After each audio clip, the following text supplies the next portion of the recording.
छत्तीसगढ़ी मनोरंजन।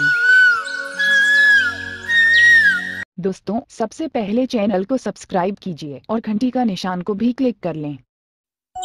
छत्तीसगढ़ी मनोरंजन। ए समधीन काहे रे? अरे का करत हस? खरे मंझनी मंझना ए जगह में बैठ के तोला काय करे बर हे? हम चाहे कुछो करी। अरे बता देना समधीन, बतावे तो तोर का बिगड़ जही। आमा तो रखा था। अच्छा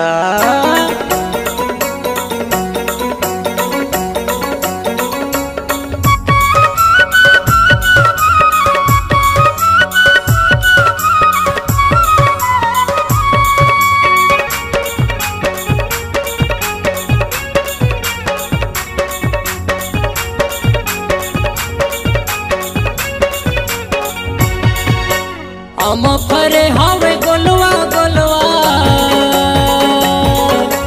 हम फरे हवे गोलवा गोलवा।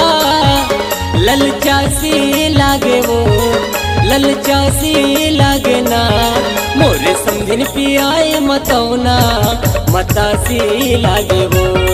मोरे समधिन पियाए मतौना, मतासी लागे ना।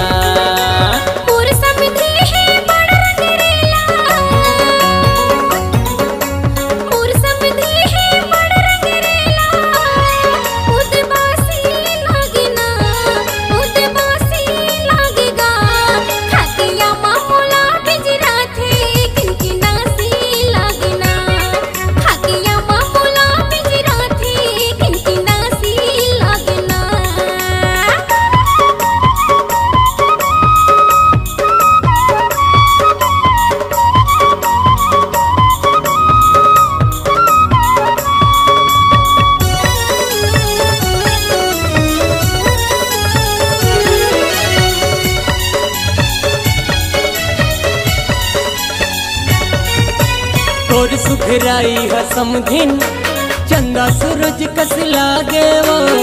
कामया के मोहनी डारे, काम बताव लागे वो।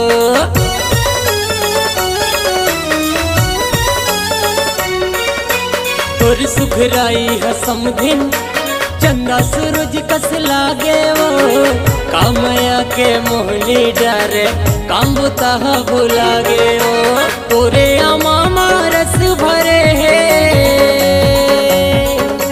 तोरे आमा रस भरे है। चुहकासी लागे ना, चुहकासी लागे ना।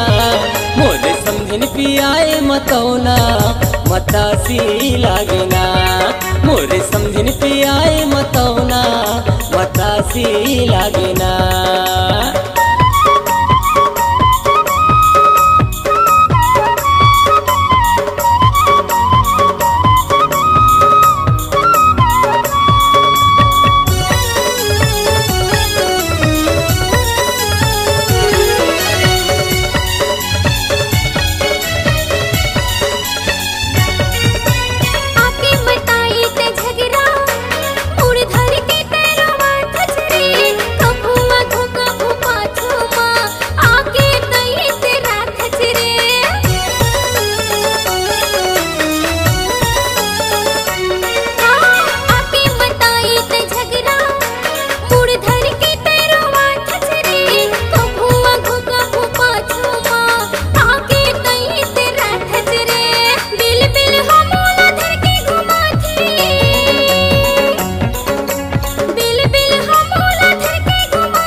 हम फरे हवे गोलवा गोलवा, हम फरे हवे गोलवा गोलवा। ललचासी लागे वो, ललचासी लागे ना। मोरे समधिन पियाए मतौना, मतासी लागे वो। मोरे समधिन पियाए मतौना, मतासी लागे ना।